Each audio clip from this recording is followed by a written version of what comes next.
बच्चों को शिक्षा अवश्य दिलानी चाहिए।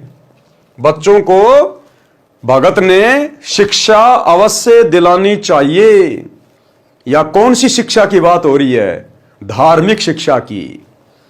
यानी बच्चों को सतगुरु से उपदेश दिलाना चाहिए, यह धार्मिक शिक्षा है। सत्संग सुनाना चाहिए, यह धार्मिक शिक्षा है। क्या कह रहे हैं परमात्मा? बच्चों को शिक्षा अवश्य दिलानी चाहिए। कबीर मात पिता सो शत्रु हैं, बाल पढ़ावे नाही। हंसन में बगुला यथा, तथा अनपढ़ सो पंडित माही। भावार्थ, जो माता पिता अपने बच्चों को पढ़ाते नहीं, वे अपने बच्चों के शत्रु हैं। अशिक्षित व्यक्ति शिक्षित व्यक्तियों में ऐसा होता है जैसे हंस पक्षियों में बगुला। अब देखो क्या लिख रहे हैं गुरुदेव। यहां पढ़ाने का तात्पर्य धार्मिक ज्ञान कराने से है, सत्संग आदि सुनने से है। ये नहीं कि यार गुरुजी ने कह दिया अब तो मैं मेरे बच्चे को इंजीनियर बनाऊंगा, डॉक्टर बनाऊंगा, वकील बनाऊंगा।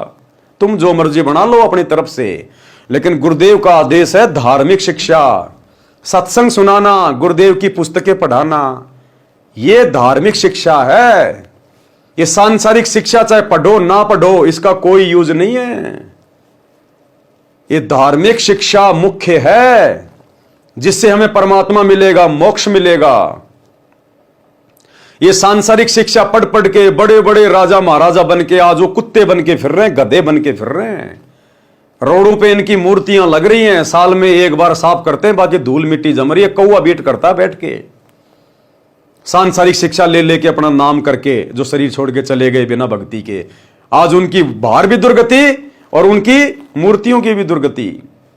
तो यह धार्मिक शिक्षा की बात हो रही है। अपने बच्चे को अगर आप अक्षर ज्ञान करवाना चाहते हैं तो केवल 8वीं 10वीं तक पढ़ाइए, यदि आप भगत हैं तो। देखो, जिसको ज्ञान नहीं है, जो उपदेशी नहीं है, वो तो जो मर्जी अपने बच्चे को चाहे राष्ट्रपति बनाओ, हमें कोई लेना देना नहीं। यहां भक्तों की बात हो रही है, क्योंकि भक्तों को फिर ज्ञान हो जाता है कि गुरुदेव ने शिक्षा क्यों दी है। आज से पहले शिक्षा क्यों नहीं थी? 1950 से पहले शिक्षा घर घर में क्यों नहीं थी? लाखों साल बीत गई सतयुग से लेकर आज तक शिक्षा क्यों नहीं दी भगवान ने? ये वर्तमान समय में क्यों दी पिछली पीढ़ी में? क्योंकि वर्तमान में परमात्मा ने अक्षर ज्ञान करवा के शास्त्रों को दिखा दिखा के अपनी पहचान करवानी थी। हमारी आत्मा को दृढ़ करना था कि सतगुरु ही परमात्मा होता है और परमात्मा की भक्ति कितनी आवश्यक है। अब हमें पता चल गया तो हमारे बच्चों को, हमारे पोतों को, पोतियों को तो ऑटोमेटिक ही पता चलेगा। जो हम भक्ति करेंगे वो ही हमारे पीछे पीछे वो करेंगे।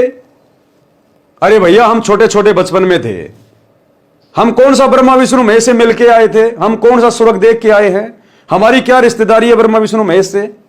हमारे घर में हमारे बाप दादा, हमारे रिश्तेदार जो भक्ति कर रहे थे, देखा देखी हम भी करने लग गए।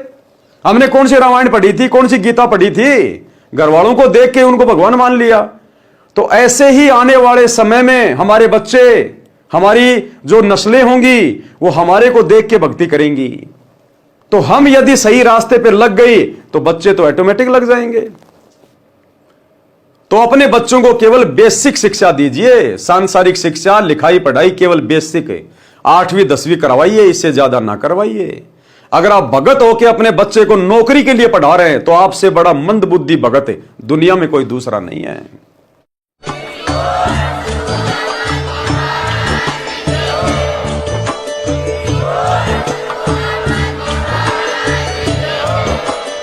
भाई जो गुरु बचन पे डट गे, कट गे फंद 84 के, कट गे फंद 84 के, कट गे फंद 84।